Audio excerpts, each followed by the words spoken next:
Fala pessoal, tudo bem com vocês? Sejam bem-vindos a mais uma aula dos conteúdos de biologia aqui pro conteúdo do Enseja. Eu sou a professora Raquel Cardoso de Biologia e hoje eu vou mostrar para vocês a fisiologia humana e tudo que essa ciência vai estudar, tudo bem?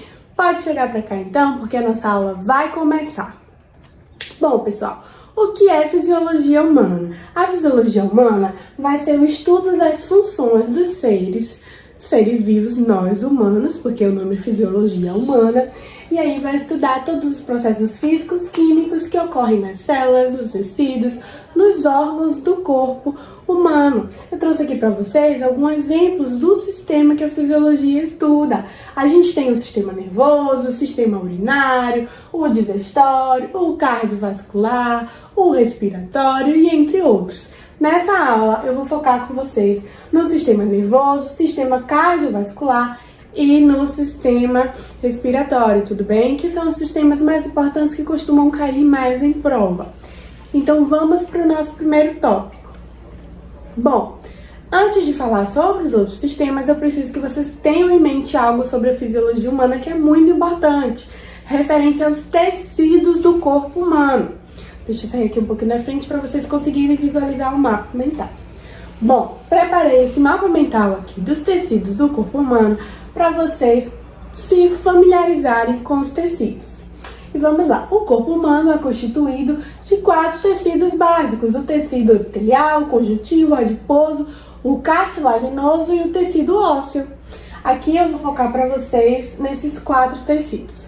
Vamos começar então com o tecido epitelial. O tecido epitelial, pessoal, é um tecido de revestimento. Ele vai revestir, ele também vai dar sensibilidade no corpo e também vai ajudar na secreção de algumas substâncias, tá bom? Esse tecido ele vai ser composto por células muito juntas. E quando as células são muito juntas, muito coladinhas, a gente chama de células justapostas. E essas células, elas podem ter vários formatos. Elas podem ser cilíndricas, podem ser cúbicas, podem ser ainda achatadas também. Dito o tecido epitelial, a gente vai para um outro tecido também que é muito importante, que sempre quando fala em tecido epitelial, fala sobre esse tecido, que o nome é conjuntivo, tá bom? O tecido conjuntivo, ele vai fazer a função da sustentação e do preenchimento do nosso corpo, mas ele também faz o transporte de algumas substâncias. No tecido conjuntivo, as células vão ser em formatos de fibras e principalmente a gente vai encontrar no tecido conjuntivo colágeno e elastina, tá bom? Por isso que quando algumas pessoas ficam mais velhas, mais idosas, ou mesmo tem pessoas que são mais obesas em processo de emagrecimento, o médico, né, que está acompanhando, costuma passar colágeno, porque o colágeno vai ajudar esse tecido conjuntivo, os tecidos da pele, a voltar para o local mais rápido, ter essa flexibilidade maior, tudo bem? A gente vai passar agora para o tecido muscular. O tecido muscular também é muito importante. Esse tecido muscular, ele vai ser formado por fibras, que essas fibras vão ser células bem alongadas, tá bom, pessoal? E tem uma coisa muito importante que são chamadas de proteínas contráteis. O tecido muscular é rico em proteínas contráteis. O nome dessas proteínas é miosina e actina. E essas proteínas, elas se contraem porque quando a gente faz algum movimento com o nosso músculo, andar, esticar o braço, fechar a mão, até falar, essas proteínas precisam se contrair para que a gente consiga fazer o movimento do músculo. Por isso que o tecido muscular, ele é formado de fibras esqueléticas com esse músculo. E aí a gente tem 2 tipos do tecido muscular. A gente tem o tecido muscular liso, a gente vai ter o tecido muscular esquelético e a gente vai ter o tecido muscular cardíaco, tá bom? Deixa eu passar para vocês agora o tecido nervoso, que é um dos tecidos que a gente vai se aprofundar. O tecido nervoso, ele vai ser formado principalmente por células nervosas, que são denominadas de neurônios. Essas células, pessoal, elas vão apresentar uma capacidade muito grande de transmitir impulsos nervosos, ou seja, em termos de corrente elétrica pelo nosso corpo, tá bom? Onde é que a gente pode encontrar esse tecido? A gente pode encontrar nos nervos, no cérebro, na medula espinhal também. Aqui nesse mapa vai ficar melhor para você conseguir entender o tecido nervoso. O tecido nervoso, ele é subdividido em sistema nervoso periférico e sistema nervoso autônomo. Vamos ver o que significa sistema nervoso periférico e sistema nervoso autônomo? Bom, o sistema nervoso periférico, ele vai ser formado pelos nervos cranianos. Esses nervos cranianos vão se subdividir em 12 pares, pessoal, que vão sair do cérebro, do encefálico, e vai ter a função de transmitir sensações e funções motoras, especialmente nas áreas da cabeça e do pescoço. E aí, ainda no tecido periférico, eu tenho os nervos radiquianos. Os nervos radiquianos são 31 pares de nervos que saem da medula espinhal, são formados por neurônios sensoriais e que recebem estímulos do ambiente. Esses neurônios motores vão levar os impulsos do sistema nervoso central para os músculos, tá bom? E aí, o que a gente pode fazer, resumir, do sistema nervoso periférico? O sistema nervoso periférico, ele vai ser aquele sistema que vai dar pra gente sensações e funções motoras. Como assim sensações, professora? Sensações, a gente pode sentir sensação de alguém apertando o nosso ombro, a gente pode sentir uma sensação de clima, de frio, quando alguém espeta de alguma coisa de brincadeira, tem aquela brincadeira, te furei. Esse sistema nervoso autônomo periférico, ele vai dar essa capacidade para você de sentir essas sensações. Além das funções motoras. O que são funções motoras? Mexer com a mão, andar, caminhar, mexer o pescoço. Todas essas funções motoras estão ligadas ao sistema nervoso periférico. E aí a gente passa agora para o sistema nervoso autônomo.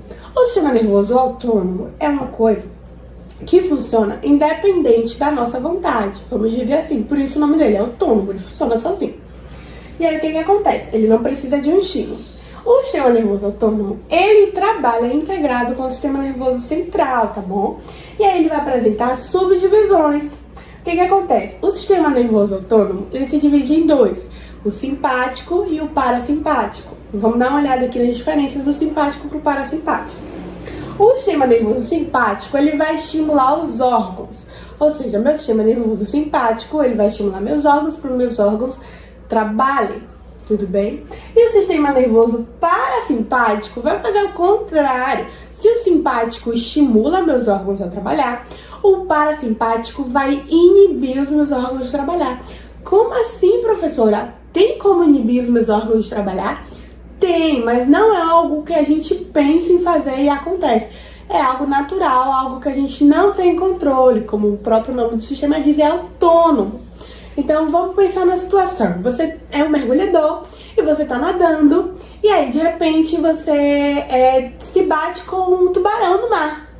O que vai acontecer? No primeiro momento você vai ficar congelado, você vai ficar bem paradinho. O seu sangue vai ser bombeado de outras áreas do corpo para lugares que precisam mais, como pernas, braços e cérebro. Então, assim, por alguns segundos, o seu intestino, seus movimentos peristálticos não vai funcionar. Essa parte do sistema nervoso parasimpático. Por quê? Porque quando você está frente a uma situação de perigo, você precisa correr, você precisa de mais sangue no seu cérebro para você pensar melhor no que você vai fazer. Outras áreas do corpo que não são tão necessárias naquele momento param de funcionar por alguns segundos, para que a gente consiga ter uma ação rápida, tá bom? Então, esse é o sistema nervoso central, ele se divide em dois, periférico e autônomo. Eu espero que você tenha entendido essa parte, porque a gente vai avançar um pouco mais na fisiologia humana. A gente vai, primeiramente, fazer uma questão aqui de sistema nervoso, para vocês verem como ele é cobrado na prova, tudo bem? Então vamos lá. Para que todos os órgãos do corpo humano funcionem em boas condições, é necessário que a temperatura do corpo fique entre 36 e 37. Para manter-se dentro dessa faixa, em dias de muito calor ou durante intensos exercícios físicos, uma série de mecanismos fisiológicos é acionada. Pode-se citar como principal responsável pela manutenção de temperatura corporal o sistema. O que a questão quer saber aqui? A questão quer saber qual dos meus sistemas humanos vai controlar a minha temperatura, vai controlar a minha sensibilidade ao calor. E aí a gente vai ver as opções, as alternativas. Letra A. Sistema digestório produz enzimas que atuam no quebra de alimentos? Não, o sistema digestório não faz parte do controle de temperatura. B. Sistema imunológico, pois as células agem no sangue diminuindo a condição do calor. Também está errado, o sistema imunológico não vai atuar no controle de temperatura. O sistema imunológico vai atuar na defesa do nosso corpo contra patógenos invasores. Letra C. Nervoso, pois promove a sudorese, que permite a perda de calor por meio da evaporação. Resposta correta, letra C. O sistema nervoso, quando a gente está com muito calor, ou quando a gente faz muito exercício físico, ele começa a suar, a gente começa a suar porque é uma forma do corpo perder água e assim ele se esfria.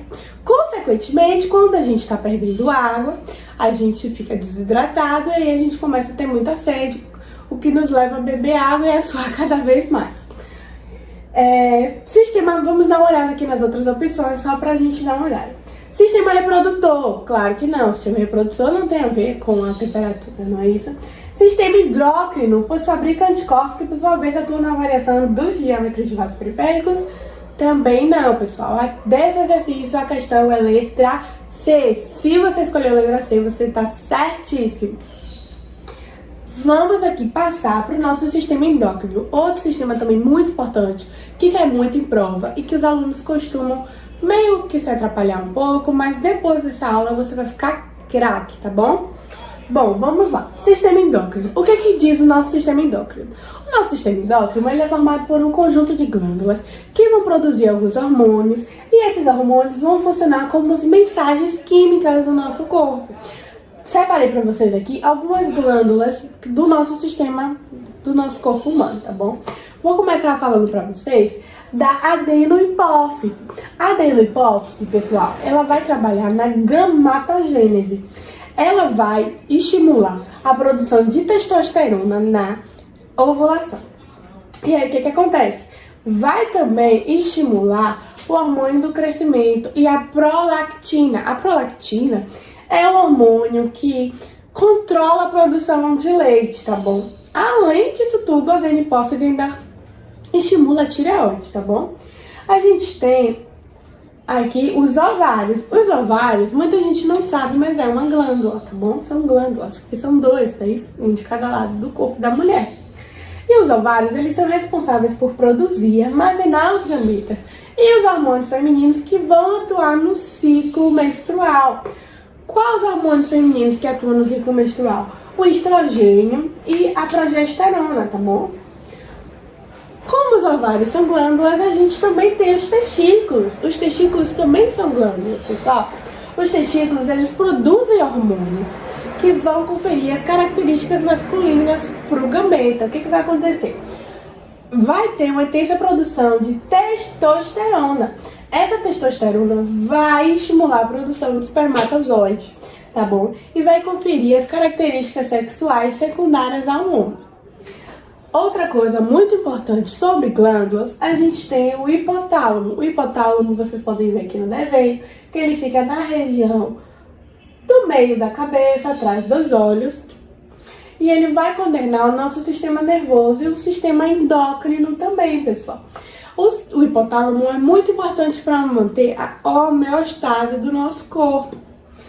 Além disso tudo, o hipotálamo, ele vai ajudar na produção de ocitocina. Essa ocitocina, ela tem a ver com empatia, quando a gente sente empatia, quando a gente sente apego pelas pessoas.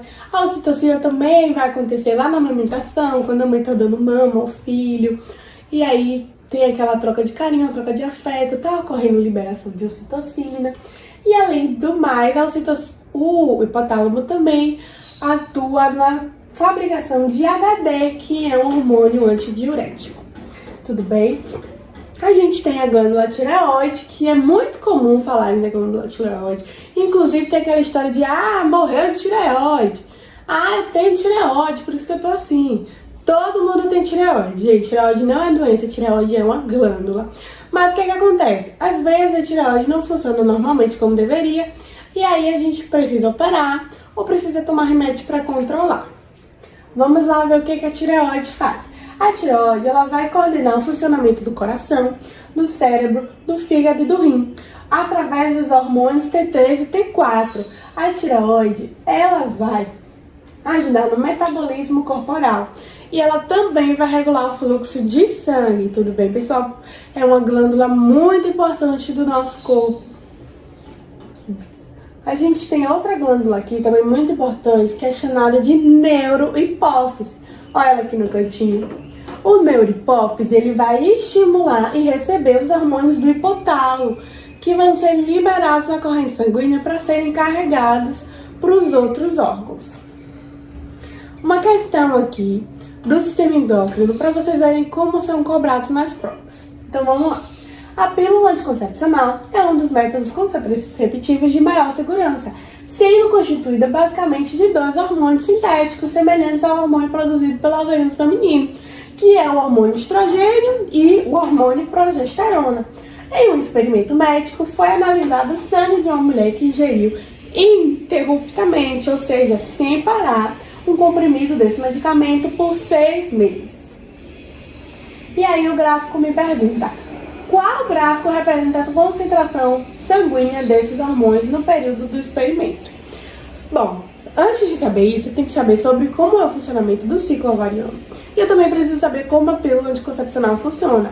A pílula anticoncepcional funciona da seguinte forma. Eu tenho dois hormônios no meu ciclo menstrual. Eu tenho progesterona e o estrogênio. E o que acontece no ciclo menstrual? Quando a progesterona está sendo aumentada a concentração no meu corpo, o estrogênio diminui. E quando o estrogênio aumenta a concentração no meu corpo, a progesterona diminui. E aí fica nesse ciclo. Um aumenta, outro diminui. Um aumenta, outro diminui. Com a pílula é diferente, as concentrações se mantêm se mantêm estáveis, elas não aumentam nem diminuem. Além de que a pílula faz com que o endométrio do útero fique mucoso, isso também dificulta a passagem, a locomoção dos espermatozoides. Então, olhando para esses gráficos aqui, se eu sei que quando a mulher toma pílula, as concentrações de progesterona e estrogênio ficam niveladas, qual a opção que eu vou escolher? Exatamente, para você que disse gráfico A, certa questão, a resposta dessa questão é a letra A. Muito simples, né? É só a gente precisar entender como funciona. Depois disso, acabou. Vamos gabaritar todas as questões. Vamos passar aqui para o nosso sistema cardiovascular, também muito importante, e eu vou focar aqui nessa aula com vocês, também no sistema cardiovascular. O sistema cardiovascular é o sistema circulatório do corpo humano, que vai bombear sangue pelo nosso corpo. E aí o sistema cardiovascular ele é formado por alguns vasos. Esses vasos são chamados de artérias, veias e capilares. Tudo bem? As artérias, pessoal, elas vão sair do coração em direção ao corpo. Elas vão levar o sangue carregado de oxigênio para outros órgãos e outras partes do nosso corpo. Tá certo?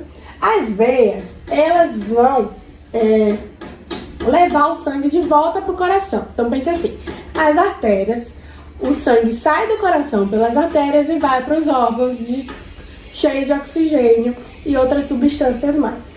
Só que esse sangue já foi utilizado pelos órgãos, já utilizaram as substâncias, já utilizaram o oxigênio que estava presente no sangue. O que acontece? Esse sangue vai para onde? Esse sangue volta para o coração, para o meio das veias, tá bom? E quando esse sangue volta para o coração, para o meio das veias, ele está carregado de CO2.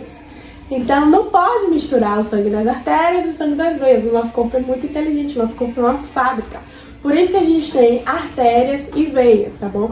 As artérias vão levar o sangue do coração pro resto do corpo e as veias vão levar o sangue de volta dos órgãos pro coração para ser bombeado novamente, tá certo? A gente tem ainda os vasos capilares. Os vasos capilares são os menores que as artérias e bem menores do que as veias. Os vasos capilares, eles são ramificações bem microscópicas das artérias e veias que vão se integrar ao sistema formando a rede de comunicação entre artérias e veias.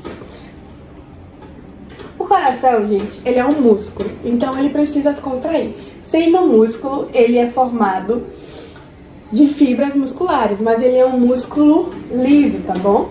E aí no coração a gente tem uma membrana chamada pericárdio. Essa membrana ela envolve internamente as cavidades cardíacas, tá certo? Ela vai proteger ali e revestir o coração.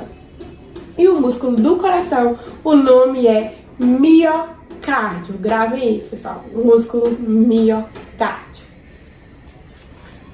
Vamos então para uma questão para a gente ver como o sistema vascular é cobrado. O sistema vascular, vamos dar uma olhada aqui. A figura esquematiza um coração de um mamífero, cujas câmaras representadas por letras, veias e artérias representadas por organismos. Então, eu estou vendo aqui a anatomia do coração. Eu tenho o átrio direito, o átrio esquerdo, eu tenho a aorta, eu tenho a válvula mitral. Vamos ver o que a questão está me perguntando. A questão está me perguntando, identifique cada parte do coração e assinale a alternativa correta. Vamos lá.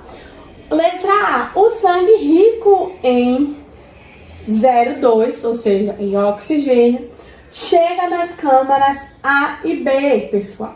As câmaras A e B são os átrios. O sangue rico em oxigênio vai passar pela câmara A e B? Exatamente, não. O sangue rico em oxigênio vai passar pela câmara B, vai descer pelo ventrículo C e novamente vai ser bombeado pela A, pela D e depois pela A, tá bom? Para poder voltar a circular pelo corpo. Então não é a letra A. Vamos ver a letra B. O sangue rico em CO2 chega na câmara B. Não, pessoal. O sangue rico em CO2 não vai chegar na câmara B. Quem passa pela câmara B é o sangue rico em O2, mas não passa pela A, tá bom? Vamos ver a letra C, então. Os vasos identificados por 1, 2 e 3 são, respectivamente, veia cava superior, artéria pulmonar e artéria aorta. Vamos dar uma olhada. Vasos, respectivamente, 1, 2 e 3. Veia cava superior, aorta pulmonar e artéria aorta. Não, não, não. A gente sabe que a aorta é o número 2, não é isso? Esse número 3 é a artéria pulmonar, a questão inverteu. Então, a letra C tá errada.